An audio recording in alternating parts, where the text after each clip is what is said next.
Karibu tuendelee kujifunza mafunzo jinsi ya kutengeneza kundi kwenye mfumo huu wa DreamSave. Hatua inayofuatia ni kusajili viongozi wetu. Tutaanza kwa kuminya viongozi. Sasa tunakwenda kuambia mfumo wetu nani ni kiongozi au nani ni afisa kwenye kundi hili. Kwa kuanza kuminya, anza kuchagua maafisa. Kumbuka, hatua hii sio ya kuchagua viongozi wapya, bali ni kuthibitisha viongozi ambao tayari wamechaguliwa na kikundi. Maafisa wanapaswa kuwa watu unaowaamini, watu walio na mtazamo chanya, wenye unyenyekevu, uvumilivu na uwezo wa kuhamasisha na kuwatia moyo wengine. Mchakato wa kuongeza maafisa ni sawa bila kujali cheo. Tutakwenda kwa kuminya ijayo. Na baada ya hapo tutakwenda kuongeza afisa wetu wa kwanza. Tutaanza kwa kuchagua cheo na baada ya hapo tutachagua mwanachama ambaye atakuwa na hicho cheo.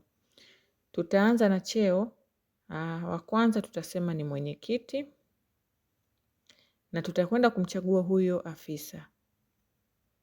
Tutasema sawa na utahifadhi afisa.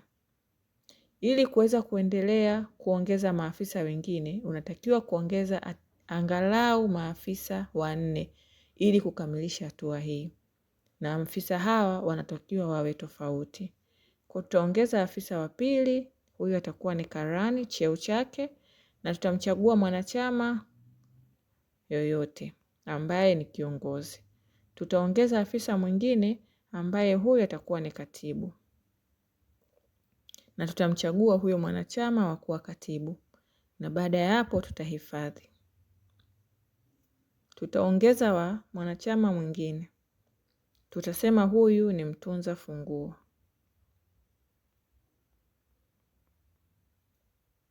Tutamchagua mtunza funguo.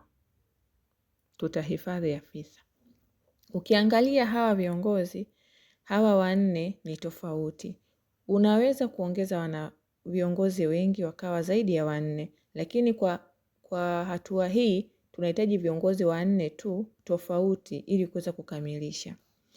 Kumbuka, maafisa hawa lazima wawe wanachama ambao wamesajili nambari zao za simu katika mfumo wa DreamSave. Wanachama ambao hawana namba ya simu hawawezi kuweka neno siri. Hivyo hawawezi kuchaguliwa kuwa maafisa. Mwanachama anaweza kuwa na jukumu zaidi ya moja katika kundi hili. Anaweza akawa huyo ndio mwenyekiti, akawa huyo ndiye katibu. DreamSave inaruhusu hivyo. Hata hivyo, bado unahitaji angalau wanachama 4 wenye majukumu tofauti kama ambavyo tumefanya hapa ili kukamilisha hatua hii.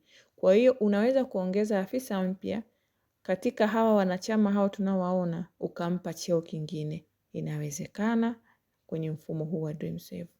Baada ya hapo tutakwenda kwenye hatua ya mwisho. Utaminya ijayo na utakuta kuna hili swali. Utatakiwa uchague mtunza kumbukumbu za fedha.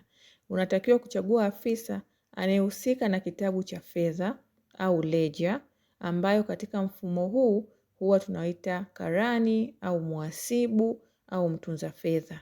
Vyovyote vile itakavyokuwa. Hapa tutamtumia karani. Na baada ya hapo utaminya imekamilika.